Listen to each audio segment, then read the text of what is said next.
Wenn der Lulu wüsste, was heute passiert. Hui, hui, hui, hui. Der wird sich freuen, der wird sich freuen. Ja.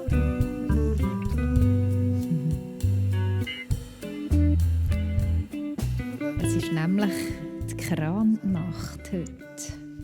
Und es regnet. Und der Lulu und der Robby sitzen am Fenster und schauen raus. Der Schnee verschwindet langsam in diesem Regen. Und was bleibt, ist ein matschiger Boden. Aber auch der glänzt und leuchtet schön und glitzert im Mondschein. «Schau mal, Robby!» «Miau!» sagt der Lulu plötzlich und zeigt auf die Baustelle am Fluss. «Miau, der Kran! Der sieht so riesig aus, besonders wenn es dunkel ist. Mensch, wir könnten da mal raufklettern. Oh, das wollte ich immer schon wollen.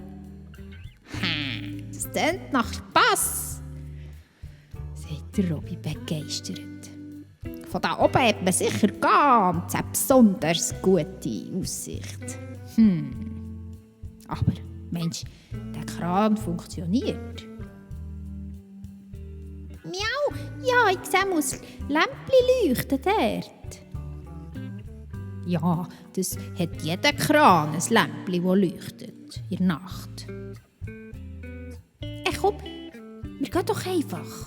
Miau, sagt der Lulu mit einem breiten Grinsen auf dem Kopf. Die beiden sind noch nie so schnell durch das Katzentürchen rausgehuscht und auch noch fast nie so schnell bei Stegen. Wir Katzenstegen runter.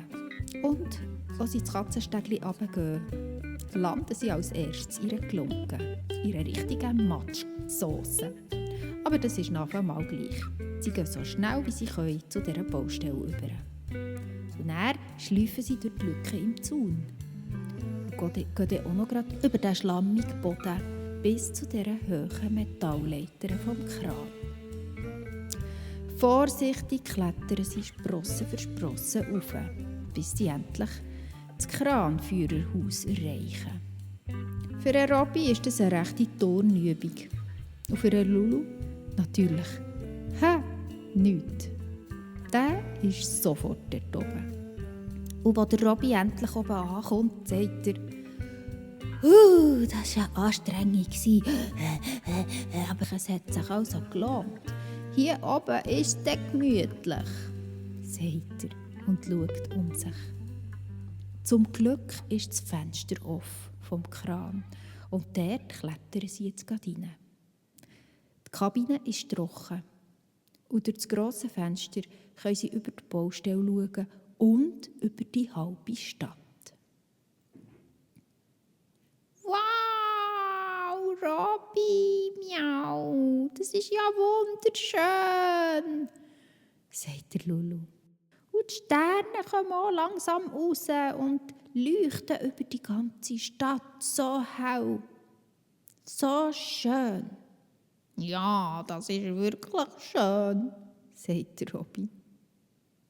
Und plötzlich entdeckt der unter dem Steuerpult eine grosse Kiste. «Schau mal, was ist denn das?» fragt er und klopft auf die Kiste.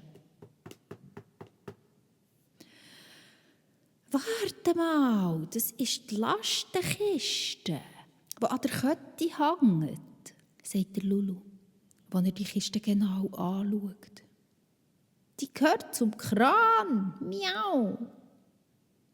Und jetzt funkeln am Robby seine Augen.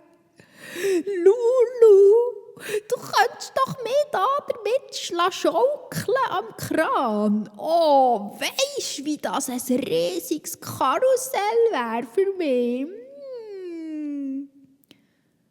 «Miau, du willst das in den Kran steuern?» fragt der Lulu. «Ja, sicher. Klar. Du bist doch super geschickt. Und wenn du einen Bagger führen kannst, dann kannst du so mit dem Kran. Und ich bin das Versuchskaninchen», ruft der Robby.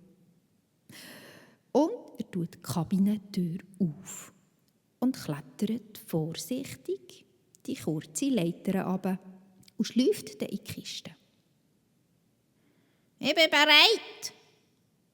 ruft er gegenüber. «Miau, bereit!» Der Lulu setzt sich auf den Kranführersitz und schaut all die Hebel und Knöpfe an. Und es dauert ein Moment, bis er herausfindet, welches Knöpfchen oder welcher Hebel das jetzt die Kette bewegt. Und dann drückt er ganz mutig den Steuerhebel nach rechts. Und die Kette fängt sich langsam an zu schwingen, hin und her. «Juhu!» ruft der Robby aus der Kiste. «Noch ein bisschen höher!» Ui. Das wird etwa fast ein bisschen gefährlich. Aber der Lulu konzentriert sich und schwingt die Kette weiter. Und der Robby lacht ganz laut, wo die schwere Kiste hin und her sauset. Der Kranarm schwenkt über die Baustelle. Und die Kiste schwingt wie eine riesige Schaukel. Aber dann nicht das Gleiche passiert wie auf dem Tierpark-Spielplatz, gell? Hoi. Ist also schon eine mutige Sache, was sie jetzt hier wagen. «Das ist das Beste überhaupt!» ruft der Robby. «Ich will noch eine Runde mehr! Nochmal! Und nochmal! Und nochmal! Und nochmal!» «Miau! Robby, wir müssen heim! Es ist schon spät!» «Nein, ich will noch mal. Bitte schwing mich noch mal. Bitte, Lulu. Nur noch einisch. Und der Robby bettelt jedes Mal um nur noch einisch und um nur noch das letzte Mal. Der Lulu grinst und lässt die Kiste in einem grossen Bogen schwingen, bevor er sie ganz sorgfältig wieder abbremst. «Miau! Ha! Das war das Abenteuer, oder? Miau!» sagt er. Und der Robby klettert wieder raus. «Ja, das Beste ist das. Ich fühle mich wie ein Astronaut im Weltall.» Der Robby lacht und klopft dem Lulu auf die Schulter. «Du bist ein Naturtalent im Kransteuern. So sind sie zusammen wieder in dieser Kabine und geniessen noch einmal die Aussicht, bevor sie wieder herunterklettern müssen. Der Regen hat zum Glück aufgehört und die Sterne leuchten so hell wie noch nie.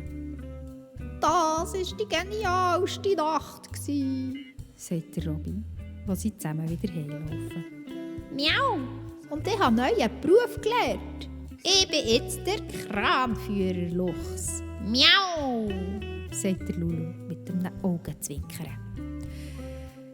Ja, und als sie endlich bei der Katzenstege wieder ankommen, müssen sie wieder durch die Glocke durch. Sie müssen sich dann auch wieder ein bisschen waschen, bevor sie in Bett schlafen. Weil in den Brunnen zu gehen nützt ihnen nichts, wenn sie ja nachher wieder durch die Glocke müssen. Darum müssen sie jetzt halt, so dreckig wie sie sind, zuerst ins Bad, sich abwaschen und dann noch die Dreckspur aufputzen, die sie da am Boden hinterlassen haben. Und weil sie so nass sind, legen sie sich zuerst noch ein bisschen auf die Heizung, bevor sie trocken sind und endlich wieder unter die Decken schlafen können. Bei den Kindern. Und was endlich so weit ist und sie endlich einschlafen könnten, denken sie noch lange an den Kran, der Lulu von diesen vielen Knöpfen und Hebeln und der Robby von dem Hin- und Herschwingen. Und wer weiss, was noch denken ist und träumen, weil im Traum geht das Abenteuer gerade weiter. Und sie träumen von den grössten Krähen und von den grössten Schaukeln, die sie jemals erlebt haben. Schöne Träume wünschen wir doch diesen 2 Abenteurern. Die Nacht ist kurz, bis sie werden aufstehen, mit ihren Kindern spielen. Die freuen sich ja schon und wissen immer noch von gar nichts.